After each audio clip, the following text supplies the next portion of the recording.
Assam physical एकाडेमियाव सोलोंथाइ लानानै साख्रि मोननो हानाय सा 6 लाइमोनफोरखौ दिनै गाजा गोमजायै बरायदों। गसाइगाव आमलाइगुरियाव थानाय आसाम फिजिकेल एकाडेमिनि फिन गेदेरथार जाफुंसारनाय। आसाम फिजिकेल एकाडेमियाव सोलोंथाइ लानानै साख्रि मोननो हानाय सा 6 बिजाथिफोरखौ गसाइगाव महकुमानि आमलाइगुरि गामियाव थानाय आसाम फिजिकेल एकाडेमियाव गाजा गोमजायै बरायनाय हाबाफारि खुंनाय जायो। बे बरायनाय हाबाफारियाव बाहागो लानानै गासै सोलोंसाफोरखौ खुसिजों रंजानायखौ नुनो मोननाय जायो। मख'नो गोनांदि भारतारि रौनिया बिफानाव साख्रि मावनानै आजिरा मोननाय सानै सुबुंनि गोख्रों नाजानायनि गेजेरजों गायसनजानाय बे एकाडेमियाव दिनैसिम गोबां लाइमोनफोरा साख्रि थिसनथाइ मोनगासिनो दङ। बेनिखायनो जाय लाइमोनफोरा साख्रि लानो गोसो बिसोरखौ बे एकाडेमियाव फैनानै सोलोंथाइ लाफैनो खावलायहरदों एकाडेमिनि बिबानगिरिफोरा।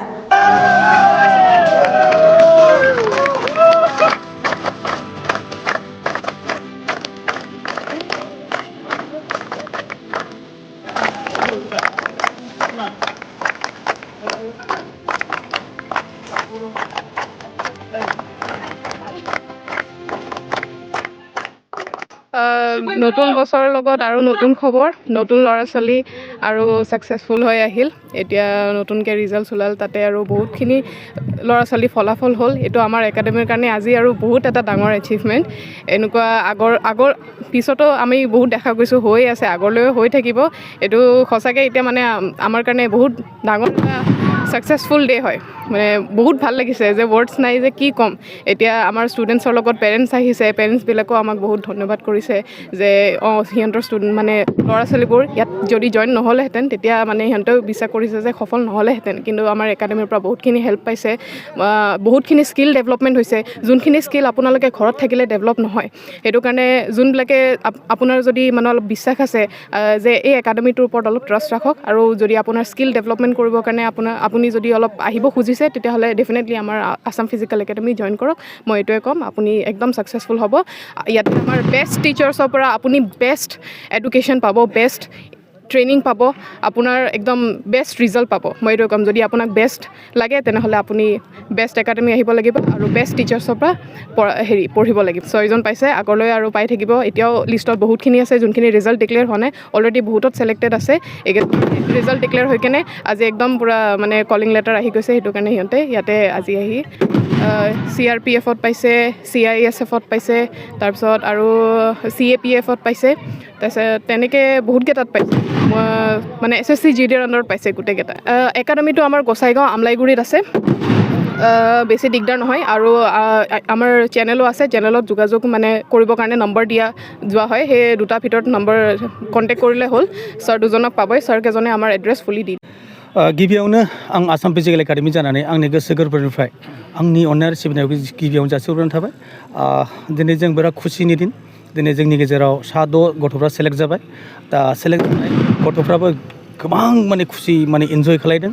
लोगोसे बिनि न'खरनि बिमा बिफाया जोंनाव फैनानै बिथांमोनाबो गोबां खुसिजोंनो जोंनाव फैबाय आरो इन्जय खालायफैदों आरो गोबां खोथा मोजां बुंलांदों बा मोनसे डेभेलपनि फारसे सिन्था खालायदों, मोजां बानायदों होननानै बिथांमोनाबो बुंलांबाय। आं आसा खालामो जुदि साफ्रोमबो जोंखौ जुदि बिदि सापर्ट खालायलांबाय थायोब्ला इन फिउचाराव जों गोबां बेखार गथ'फोरखौ जों मोजां डाइरेक्सन लांनो हागोन, मोजां मोनसे आबहावा बा मोनसे बारहावा जों बिरहोनो हागोन होनना जों आसा खालामो। दा बेनिखायनो आं आसा खालामोदि जोंनि साफ्रोमबो नायगिरि बिथांमोना दा बेखौ एसे फल' खालायो बा सिन्था धारना खालायो, जोंनि आसाम फिजिकेल एकाडेमिनि फारसे एसे नोजोर होयो। जोंनि जोंनि मेलेमजिबि बिथांमोनखौ जों रिकुवेस्ट खालायगोन जाहाथे एसे माने नोजोर होनांगौ। खारन जोंनि बेखार गथ'फ्रा माने गालत डाइरेक्सनाव थांनानै दिनै गोबां गथ'फ्रा गाज्रि बरबाद खालायबाय लाइफखौ, जौ जुवाव नांथाबनानै ड्राग्सफ्राव एडिक्टेड जानानै समाजखौ गुबुंले बारहावा खालायगासिनो दं। दा बेफोरनिफ्राय जोङो बोरैहाय मोजां डाइरेक्सनाव लांनो हागोन बेफोरखौ सिन्था धारना खालायनानैसो जोङो आसाम फिजिकेल एकाडेमिखौ खालायनाय जादों। दा जोङो बेखौ खालायनायाव दिनै जोंनि खुसिनि दिन।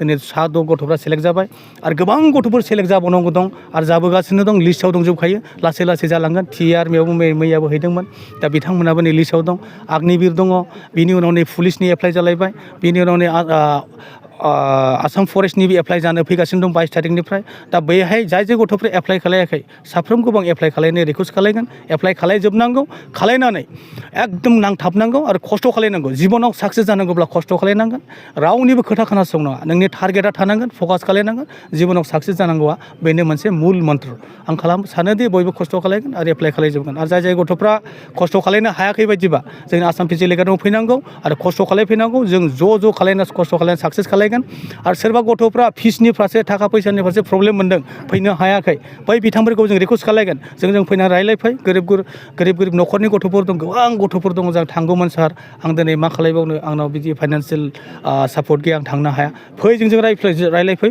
जों जेरैबायदि हेल्प खालायनो हायो जों खालायगोन 100% जों खालायलांगासिनो दं आरो खालायलांबाय थागोन जोंनि खामानियानो बेनो गुबुंले बारहावाखौ जोङो मोनसे मोजां आबहावा बारहोगोन होनना जों आसा खालामो।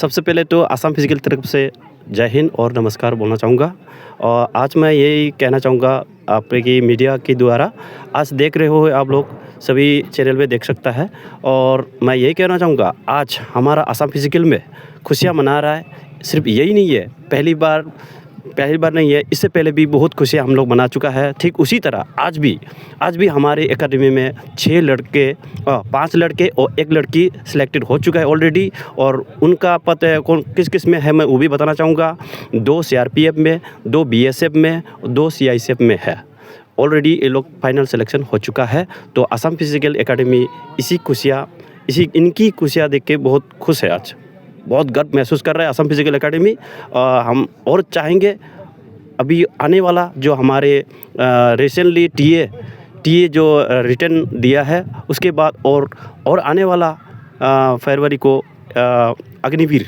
जो हमारे पास ऑलरेडी सिलेक्टेड है वो भी ऐसे ही ठीक आज की तरह खुशियाँ हम भी उस दिन मना पाएँ।